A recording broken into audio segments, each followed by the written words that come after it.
Good evening, everyone. I'd like to call to this regular session of the Zoning Board of Adjustments to order. The time is currently 6:31, and we do have a quorum present. First item on the agenda is the approval of minutes from our last meeting. I will now entertain a motion to approve the minutes as presented. Motion to approve. I have A second. Audrey, second. Please vote now.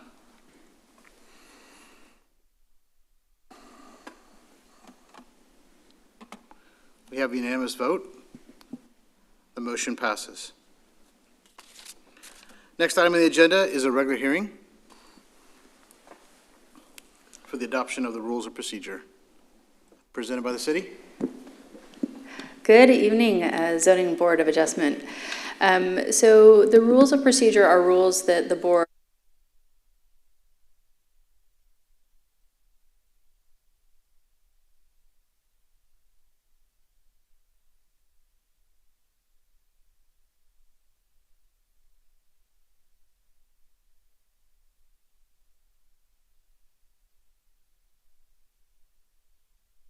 meetings, kind of when our regular meetings are, reference the applicable laws and the Open Meetings Acts.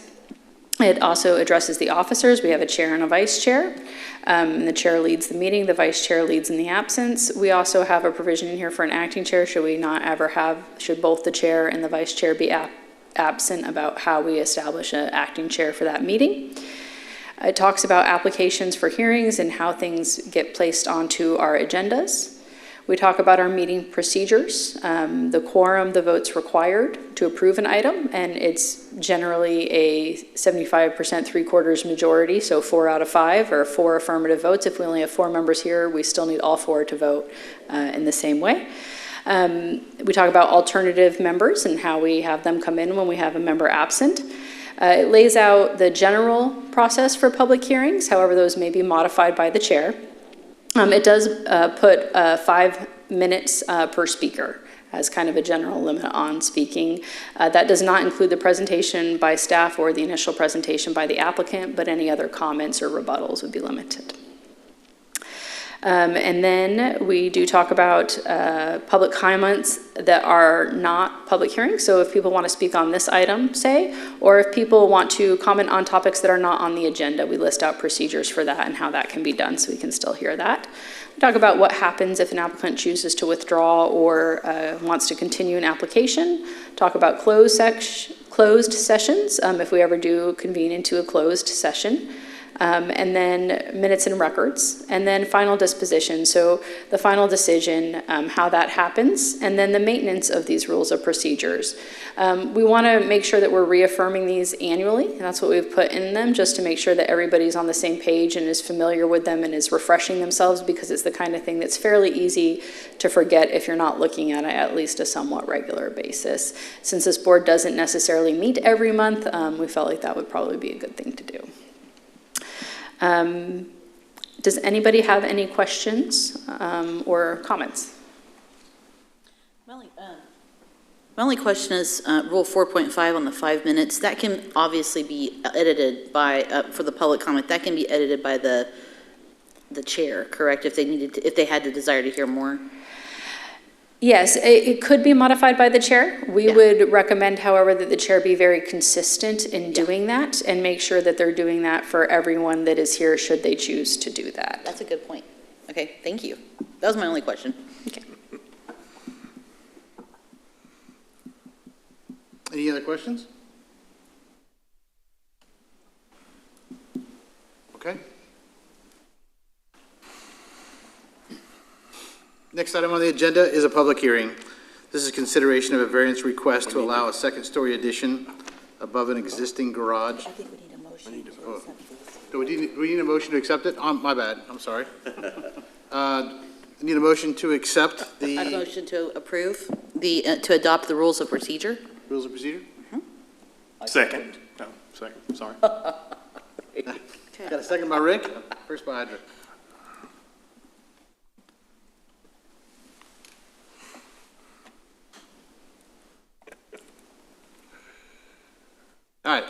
Now, on to the next item on the agenda is a public hearing consideration of a variance request to allow a 40-foot height dwelling unit exceeding the maximum height of 35 feet by 5 feet, located at 1124 Long Isle Lane, legally described as Castle Hills, Phase 3, Section C, Block D, Lot 18, Zone Plan Development, Town Estate, PD-TE, as requested by Rafael Shaut and Ford Builder, the applicant on behalf of Matahusadon Reddy and the property owner.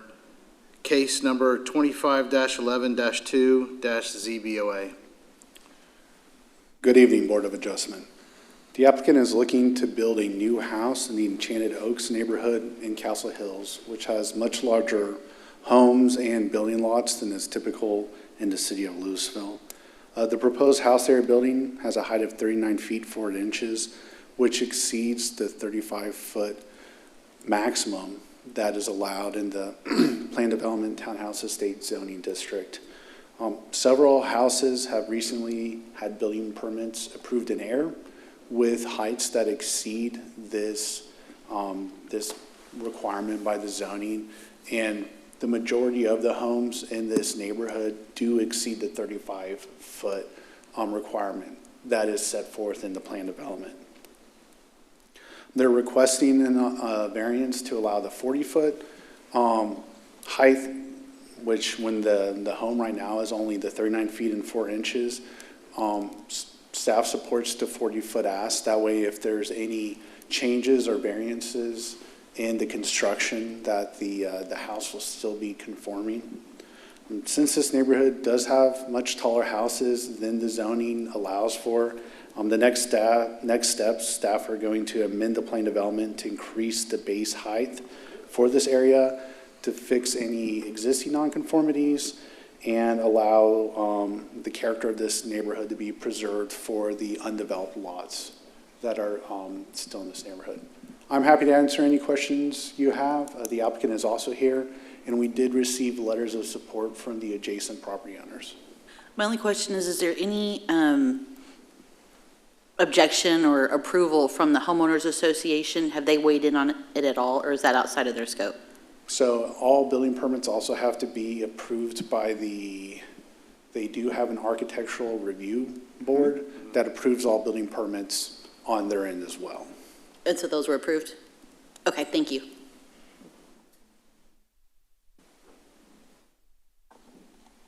Any I have other no questions. by any other members? No. Thank you.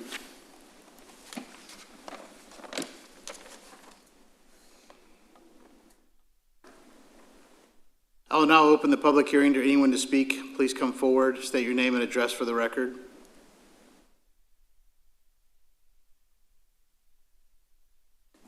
If I don't have anybody, then I'll now close the public hearing and ask any of the board members to have any questions, and then ask for a motion to approve.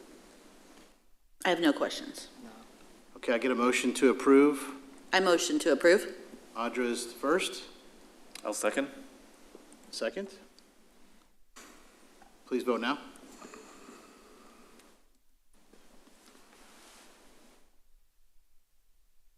Motion passed unanimously.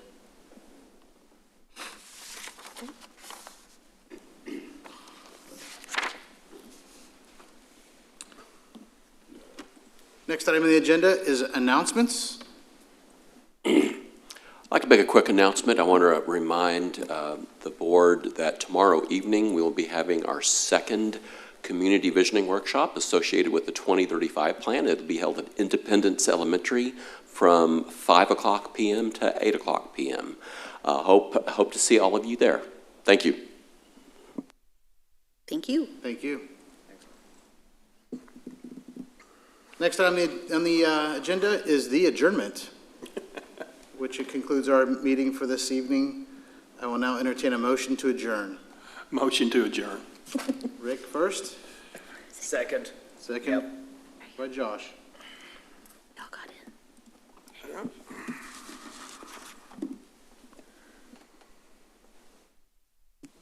Motion passes unanimously. This meeting is now adjourned.